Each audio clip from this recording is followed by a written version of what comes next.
Hello everyone, welcome back to this channel. Hope you all guys are doing well in your life. So today's video is going to be one of the important video for all those students who is waiting for some kind of right direction and right strategy in their life. आज मैं बात करूंगी one of the most important topic in UPSC जो mostly aspirant के मन में रहता है कि क्या उन्हें प्लान बी के बारे में सोचना चाहिए, क्या वो प्लान बी को एग्जीक्यूट कर सकते हैं ड्यूरिंग देयर यूपीएससी जर्नी, और क्या वो अपने लाइफ में प्लान भी रख सकते हैं यूपीएससी तैयारी के दौरान। तो यही कुछ चुनिंदा सवाल है जो हमारे मन में आते हैं, जो हम सोचते हैं लगातार अपने जर्नी में। तो इसे समझने के लिए हमें ये समझना होगा कि प्लान बी एग्जैक्टली होता क्या है। See basically plan B is just like the alternate strategy. आप कोई ऑल्टरनेट ऑप्शन के बारे में सोच रहे हैं। If your ultimate vision is UPSC, but what if you fail, what if you can't succeed in this journey. तो ऐसे बहुत सारे लोगों की जर्नी है जहाँ पे लोगों ने सिर्फ और सिर्फ यूपीएससी को चुना है। They don't have their alternative option in their life, but they still can't able to clear this examination. तो ऐसे वक्त में बहुत सारे एस्पिरेंट के मन में डाउट्स अराइज होने लगते हैं कि आखिरकार वो अपने लाइफ में कुछ बेहतर करने के लिए है भी या नहीं। उन्होंने अपने सारा टाइम, सारा एफर्ट यूपीएससी एग्जाम में वो दे देते हैं और अल्टीमेटली उन्हें ये रियलाइज होता है कि they are good for nothing. तो ये सारी जो फीलिंग है, ये सारी जो रियलाइजेशन है जो उन्हें उस वक्त में आता है, एक पर्टिकुलर टाइम ड्यूरेशन देने के बाद, एक पर्टिकुलर हार्ड वर्क करने के बाद, ये ना है। इससे बेहतर है कि आप अभी एग्जामिन कर ले कि प्लान बी की ज़रूरत आपको एग्जैक्टली में है भी या नहीं। तो इससे पहले एग्जामिन करने के लिए आपको ये समझना होगा there are types of students, mainly two types. जहाँ पे सबसे पहला जो स्टूडेंट है वहाँ पे वो उनकी एक विचारधारा होती है, उनका ये सोच होता है कि they have to focus only and only in their examination. They don't require any kind of plan B. मैं ये नहीं बोल रही हूँ कि ये जो उनका थॉट है, वो उनकी ये जो माइंडसेट है वो गलत है, क्योंकि ऐसे बहुत सारे एग्जाम्पल्स हैं और आपने देखे भी होंगे जिन्होंने अल्टीमेटली क्लियर किया है इस एग्ज़ाम को। उन्होंने कोई प्लान बी रखा ही नहीं है, because somewhere they think that if they will think about the plan B, they will ultimately reduce their main efforts and main focus to this examination. They will distract from it. तो ये feeling ना आए, इसलिए वो कहीं ना कहीं एक पर्टिकुलर उसी दायरे में, उसी धारणा में वो बहते हैं और वही माइंडसेट से वो अपना पूरी की पूरी मेहनत और अपना हार्डवर्क लगा देते हैं और कहीं ना कहीं वो सक्सीड भी करते हैं। But the second type of student which mainly thinks about कि यार मेरा होगा नहीं होगा, एग्ज़ाम में इतनी अनएक्सपेक्टेशन चीज़ें होती हैं, खुद एग्ज़ाम इतना अनप्रिडिक्टेबल है। ऐसे कई सारे स्टूडेंट्स हैं जो अप्लाई करते हैं but still they don't able to clear this examination.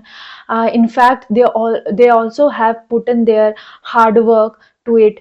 तो ऐसा उन्हें बहुत सारे सवाल जो हैं वो उनके माइंड में चलते रहते हैं। तो ऐसे में क्या होता है कि इनसिक्योरिटीज़ उनके प्रिपरेशन के दौरान लगी रहती है। तो मैं यही बेसिकली बोलूँगी कि अगर आपकी फाइनेंशियल कंडीशन ठीक है, ठीक ठाक है, इन द केस कि अगर आप 2-3 साल अगर पर्टिकुलरली इस एग्ज़ाम को आप देते हैं तो ख़ास अंतर नहीं पड़ने वाला है आपकी फैमिली में, कोई ख़ास डिफरेंस नहीं आने वाला है, कोई प्रॉब्लम फाइनेंशियल से रिलेटेड नहीं आने वाली है। तो then you have to go to the examination well prepared without thinking about the plan B. ऐसे में आप सिर्फ और सिर्फ इस एग्ज़ाम पे फोकस करें। But if you are not financially stable, you belong to the middle class family or below middle class, जहाँ पे आपकी रिस्पॉन्सिबिलिटी है कहीं ना कहीं अपने फैमिली के प्रति, आपके लोग, आपके जो पर्सन्स हैं, आपके फैमिली मेम्बर्स हैं, वो आप पे डिपेंडेंट कहीं ना कहीं हैं। तो ऐसे में ये कोशिश करें कि पहले आप अपना बैकअप ऑप्शंस, अपना जो प्लान बी है वो स्ट्रॉन्ग रखें। Either you do a certain kind of job that will give you a best financial aspects. Basically यही मैं बोलना चाहती हूँ, if you are not financially strong enough for your family and for yourself, then you have to give your at least first 2 attempt seriously, then you have to look after some kind of jobs and for that matter you need a certain kind of skill, और ये skill आप by the time अपने journey में भी pursue कर सकते हैं leisure time में।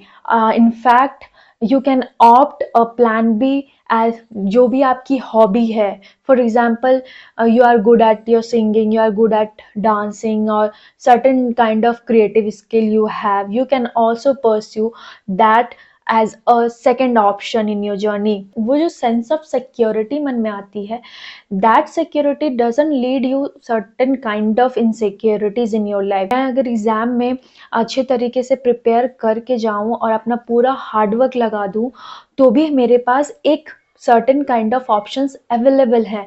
तो ये जो सेंस ऑफ सिक्योरिटी है वो आपको प्लान बी से आती है। तो ये भी ध्यान रखें कि आपको किस वक्त आपको प्लान बी को रेडी करना है। मैं बस यही बोलूँगी, if you really want to be in this service, if you really want to become an IAS IPS officer, whatever your service preference is, if you really want, give your at least 2 attempts seriously, because जब आप क्या होता है कि seriously 2 attempt दे देते हैं तो आपको एक आइडिया हो जाता है कि what kind of direction you need to go through, आपको कहाँ पे किस तरीके से डायरेक्शन में मोल्ड करना है, आपको टर्न लेना है। If you are able to clear the cutoff of the prelims and able to clear your mains, then you have that mindset कि हाँ मैं कर लूँगा। अगर मैंने प्री क्लियर कर लिया, अगर अब मैंने मेंस क्लियर कर लिया, then definitely I will able also to clear the interview part। तो वैसे स्टेज में आप एक सर्टेन जॉब एक्वायर कर लें, उसके बाद आप तैयारी कर सकते हैं, तो ये भी एक बेटर ऑप्शन है। One more thing you need to understand that don't follow the blind motivation behind the coaching teachers and all the motivational speakers। देखिए लाइफ में किसी भी चीज़ को लेकर के इमोशनल प्रोफेशनल माइंडसेट रखना ज़रूरी है, लेकिन what if that doesn't work, क्या अगर वो वर्क नहीं करता है, in fact you have put in your all your sweat into it, तो क्या होगा? You lose your hope, you lose your confidence, you lose your everything. तो ऐसा परिस्थिति ना आए, इसीलिए आप ये माइंडसेट लेके चलें कि अगर ये नहीं होता है तो at least I have certain kind of options in my life. तो ये ऑप्शंस आप बहुत सारे तरीकों से आप ला सकते हैं। फॉर एग्जाम्पल, अगर आप अभी ग्रेजुएशन कर रहे हैं या करने वाले हैं, पर्टिकुलरली जो करने वाले हैं, तो ये माइंडसेट लेकर के चले, ये बिल्कुल ना सोचे कि मुझे अल्टीमेटली यूपीएससी करना है तो मुझे ह्यूमैनिटी ही लेना होगा। Don't think about this. Do your preparation after your graduation, in fact during your graduation also you can also do that। but क्या होता है, हमेशा हर किसी को बताया जाता है कि ग्रेजुएशन करते वक्त आपको फुल्ली इंजॉय करके आपको ग्रेजुएशन करना चाहिए, बिकॉज वो जो 3 साल है आपके ग्रेजुएशन के वो कभी वापस लौट के नहीं आएंगे। In fact when you will get into the preparation journey you don't have that much friend circle, right? You don't have that social life, you totally avoid that, क्योंकि जब आप तैयारी करेंगे तो बहुत सारा समय आपका तैयारी में जाएगा, तो आप किसी से ना मिल सकते हैं, किसी से अच्छे तरीके से ना बात कर सकते हैं, कहीं ना कहीं आपकी जो लाइफ होती है वो कंजर्व होने लगती है। तो ऐसे वक्त में आप कोशिश करें कि आप फुल इंजॉय करके आप अपना ग्रेजुएशन करें, और ग्रेजुएशन में वही सब्जेक्ट चूज़ करें जो भी आप चाहते हैं सीरियसली उस सब्जेक्ट को लेना। If you are good at fashion designing, go for it. If you are good at artistic, go for it. If you are good at mass communication and journalism, go for it. क्योंकि वो एक कहीं ना कहीं backup option बाद में बनता है। आपने कई बार देखा होगा कि इंजीनियरिंग कर उन्होंने किया, उसके बाद वो अगर उनके पास यूपीएससी में वो कर नहीं कर पाते हैं तो वो बैक टू इंजीनियरिंग फील्ड में वो उतर सकते हैं। तो for that matter you have to think that like that, you don't need to be prepared before your UPSC journey and before your graduation time. You have to be focus only for your graduation। You don't think like that कि नहीं मैं अभी से ही तैयारी करूँगा। Like बहुत सारे parents ऐसे डेवलप कर सकते हैं अपने बच्चों का माइंडसेट कि you have to be an IAS officer at certain age, this first attempt, first go and first clearance. But no, this is not the reality. बहुत सारे ऐसे स्टूडेंट होते हैं जो बहुत मेहनत करते हैं but still they can't able to clear at first गो।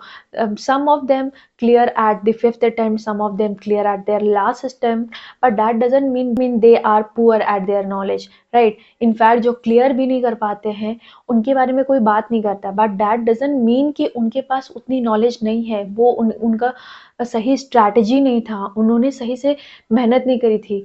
इसका मतलब ये नहीं है, बिकॉज क्या होता है, एक लक का जो फैक्टर है वो हमेशा से बना रहता है। आप किसी भी फील्ड में जाएं, आपने देखा होगा हर कोई मेहनत करते हैं बट कोई सर्टेन लोग ही हैं जो कहीं ना कहीं उस टॉप पे पहुंच पाते हैं। वो जो ड्रीम लाइफ जो वो अचीव करते हैं वहां तक वो पहुंच पाते हैं। तो एक लक फैक्टर का तो रहता ही रहता है। लास्ट में यही बोलना चाहूंगी, try to analyse your personality, what kind of person you are. आपको ये देखना होगा कि आप फुल्ली एक चीज को लेकर के आप आगे बढ़ सकते हैं या नहीं, and if you can do this then go for it.